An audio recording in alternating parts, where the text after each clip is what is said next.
Hello, welcome to the XUCPA channel. Today we'll be discussing with you the difference between hiring an employee or an independent contractor. As a business owner, as a business expands, at some point you are going to need help. And it's a common question that business owners would ask, should I hire an independent contractor or should I hire an employee? We hope you will continue to watch this session. So, you decided whether or not you want to hire a new employee, but you also don't want to pay payroll taxes. At that point, you should hire an independent contractor so you don't have to worry about payroll taxes. However, you need to know the difference between hiring an employee and hiring an independent contractor. An employee gets paid a regular wage, receives benefits, have taxes withheld from those wages, and you dictate their full work schedule. Full-time employees are obviously offered more protection and etc. An independent contractor is a complete 180. They are paid for projects, have to worry about their own taxes, and they choose when and where they work. They are considered self-employed by the IRS. Now that we know the difference between an employee and contractor, there are levels of control that differentiate from each other. First, there is behavioral control. If the worker you hire is an employee, the business has the right to direct and control the worker. While you don't have to actually direct or control the way the work is done, but just as long you have the right to direct and control the work. Examples are how, when, or where to work, what tools or equipment to use, where to purchase supplies and services, and what assistants to hire to help with the work. If you give less extensive instructions about what should be done, but not how it should be done, then the worker is an independent contractor, since instructions about time and place may be less important than directions on how the work is performed.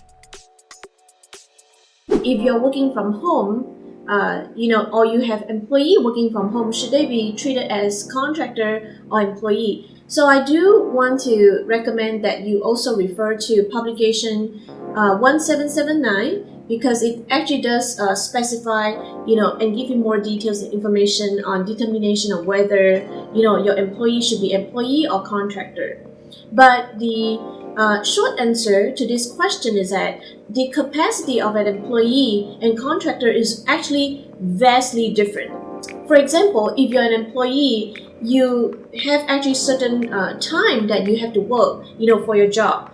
Whether it be 9 to 5, some of us work 9 to 6, some of us work 40 hours a week, some of us work 45, depending on your company policy. And as an employee, when you're hired, you're supposed to follow the company policy.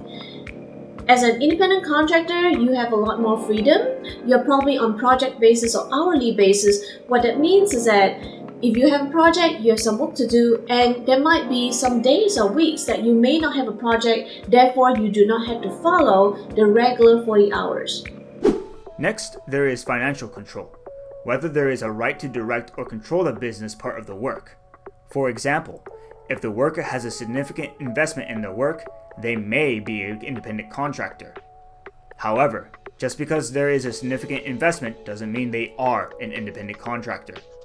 If the worker isn't reimbursed for some or all business expenses, then they might be an independent contractor, especially if their unreimbursed business expenses are high. Now, if the worker can realize that they could get a profit or incur loss, that would suggest that they're in a business for themselves and may be an independent contractor. Finally, there is the relationship of parties, basically illustrating how the business and the worker perceive their relationship. Like employee benefits, such as insurance, pension, or paid leave. Unfortunately, if you don't receive benefits, then you could either be an employee or independent contractor. Another example would be a written contract, which may show what both you and the business intend. This may be very significant if it is difficult or impossible to determine the status based on other facts.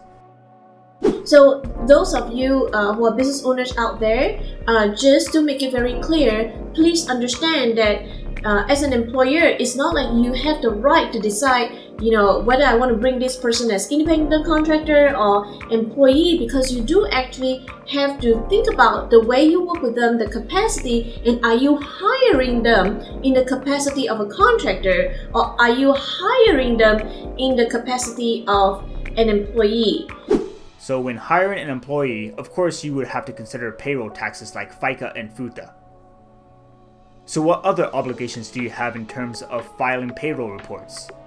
As an employer, your payroll obligations don't end when you distribute paychecks to your employees.